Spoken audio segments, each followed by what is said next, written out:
En primer lugar, muchas gracias a todos y todas por venir hoy a este día tan importante para nosotros de cara de la temporada 2018-19, donde presentamos la campaña de abonados con nuestra nueva imagen y todo lo que conlleva la decisión de arrancar en esta modalidad. Entonces, bueno, os presentamos la campaña de abonados 2018-2019 con el lema Siente Zaragoza. Lo que hemos pretendido en esta ocasión es plasmar, por un lado, la consolidación de nuestra marca Básquet Zaragoza y, por otro lado, pues vincularnos aún más con la ciudad, ¿no? Al final, Zaragoza es una ciudad de baloncesto y lo hemos querido de alguna manera plasmar. En esta ocasión aparece el león, que está pues arropando nuestra ciudad. Y bueno, pues como veis hemos elegido ciertos lugares emblemáticos, empezando por el Pilar y terminando pues por nuestro lugar, ¿no? Por el pabellón Príncipe Felipe.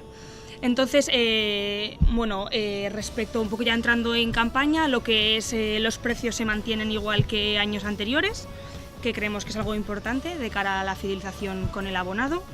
Respecto a los descuentos, hemos incluido un nuevo descuento este año, que es el descuento amigo. El año pasado ya nos afianzamos con todo lo que es el sector familias, entonces este año hemos querido dar un pasito más y con el descuento amigo lo que queremos es que todo abonado que traiga a un amigo pues tenga un 10% de descuento extra sobre su abono. Es decir, si yo traigo a 10 amigos tengo un abono para la temporada gratis. Además de eso, pues seguimos con nuestros pecabonos, seguimos con el descuento familiar como el año pasado, ¿no? Que el primer familiar paga el 100% del abono, el segundo familiar tiene un 20% de descuento y del tercero en adelante tiene un 30% de descuento.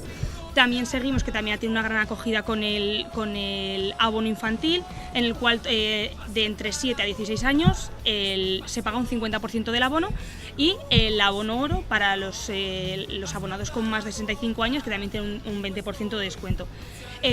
También seguimos con el descuento del 3% extra de Ibercaja y la posibilidad de que el abonado pueda pagarlo en 6 meses sin intereses. Otro año en la élite de baloncesto español, otro año con un compromiso de dar el mejor espectáculo posible.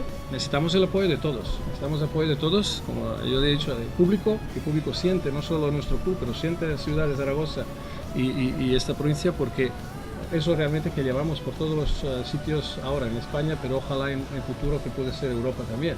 Entonces lo que queremos es el apoyo de instituciones, empresas y también de público. Obviamente por estos mediamente principalmente estamos para darle un espectáculo cada fin de semana.